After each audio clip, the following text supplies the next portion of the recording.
السلام عليكم، كي دايرين؟ لاباس عليكم؟ يا ربي تكونوا بخير وعلى خير وما يخصكم تخير يا ربي. اليوم غنشارك معكم الورقه ديال البريوات اللي صيبتها في الدار، صيبتها في المقله ديال الطفال، المقله اللي ما تتلصقش. قدرت تصيبي بها الورقه ديال البريوات. درت جوج سلايف ديال الطحين، درت هاد الطحين هذا ديال الحلويات.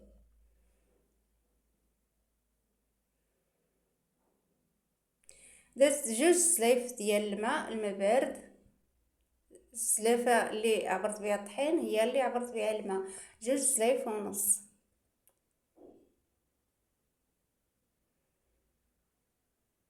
درت شويه د الملحه خلطت الخليط مزيان وصفيته، ضروري دوزو الصفايه.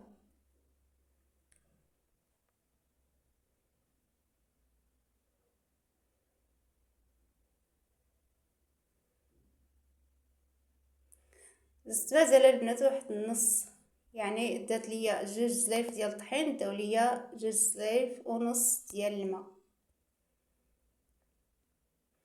ما خاصش الخليط يكون جاري بزاف.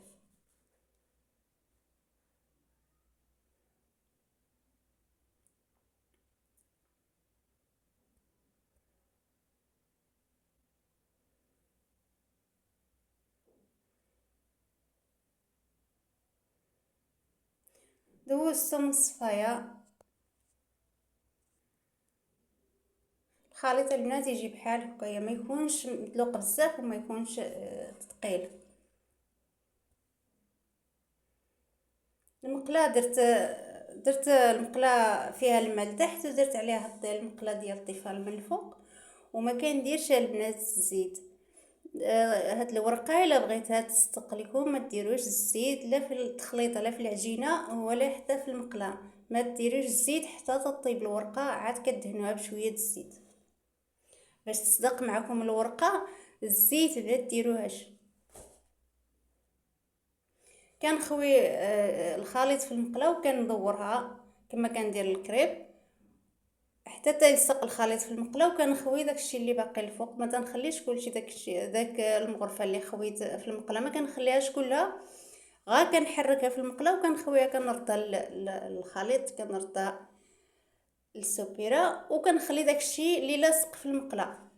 وملي كتبان ليا شي بلاصه خاويه تنزيد عليها شويه وكنخليها حتى تنشف، تبدا تحيد من الجوانب.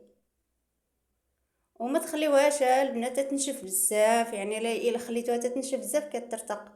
دابا عاد تنشف شويه، تحيد تبان لكم تحيد من الجوانب وحيدوها.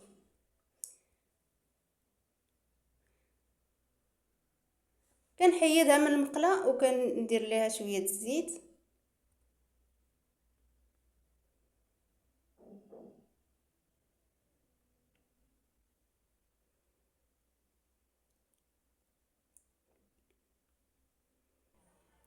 بارك الله، جات زوينه وغتخدمي بها كي بغيتي، ما كتقطع ما والو. كيما درتي ليها تجيك زوينه في الخدمه. ديري بها البريوات، ديري بها البسطيله الصغيرات، ديري بهم السيقال، انا درت المقله الصغيره. يمكن تكون ديري الا بغيتي الورقه كبيره ديري المقله كبيره. هذه هي الوصفه ديال اليوم، نتمنى تعجبكم وبالصحه والراحه، وشكرا لكم بزاف.